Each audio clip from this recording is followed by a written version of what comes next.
Hey there, Julie Surratt here, and I wanted to tell you a little story today about the day that I made the decision to finally pursue my Dharma. And the reason why I thought it'd be helpful to share this story is that I realized it was a huge pivot point in my life and in my sort of flow of my career flow.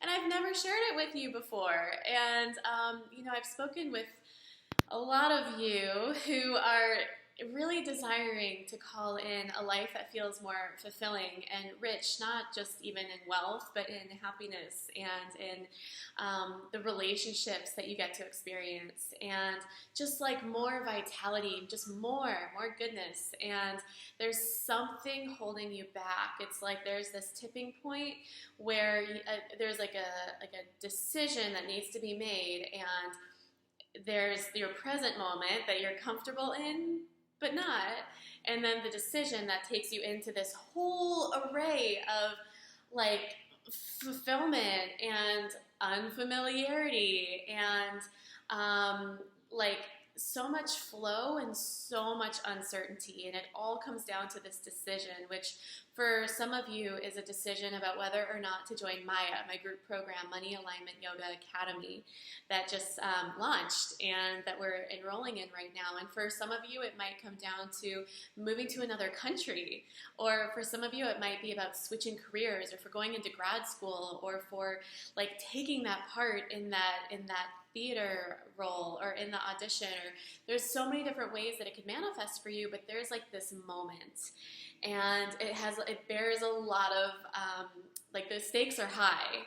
And so I want to share with you what happened when that moment came up for me. And the moment came up for me when I was reading a book by Anna Forrest, one of my favorite yoga teachers, called Fierce Medicine. If you don't already know it, I do highly recommend you check it out. It's so transformative. And in the book, she takes you through a meditation that she actually takes her teachers through, that she does her yoga teacher trainings with. And I had it on audiobook, so I was listening to it. I was actually listening to it when I was going for a walk. And the meditation was a guide through your death, the moment that you die. And it's very graphic as far as just the way she describes what it feels like to die, which she's actually able to do because she's been there and she's come out the other side and she's reported back. And so she takes you through this very powerful visual of you dying. And then you get to wake up again, and you get another day, and you get the gift of more time. And what are you going to do with this time? And I realized when she brought us into that point of the visualization, what I wanted to do with that time, which was different than what I had been doing at that point. And what I wanted to do with the rest of my time, with my newfound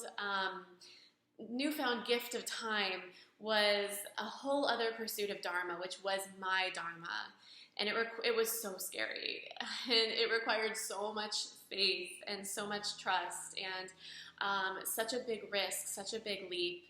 There were no guarantees, there was no certainty, and I had this newfound chance. I had a second chance, a new sense of hope, and that was all I had, and it was enough.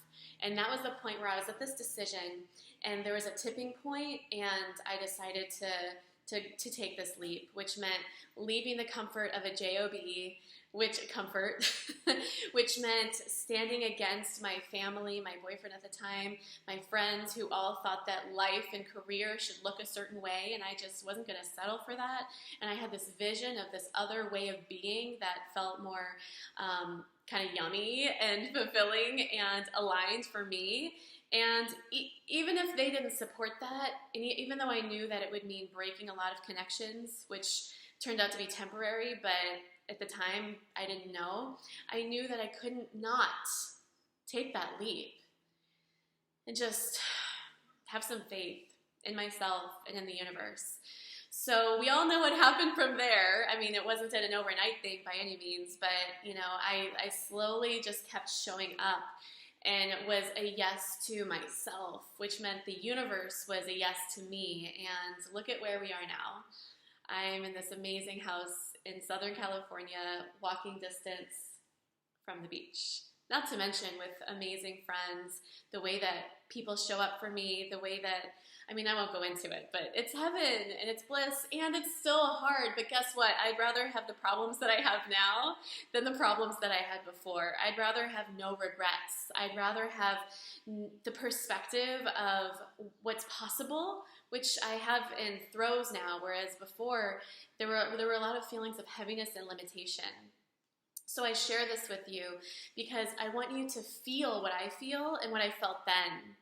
Perhaps now is a time to do that exercise that I did for myself, which maybe go download Anna Forrest's book, Fierce Medicine, and do it for yourself, or maybe walk yourself through what you think it would feel like, what it would feel like to have no tomorrow, to be gone, to have no other chances, and then to have a second chance.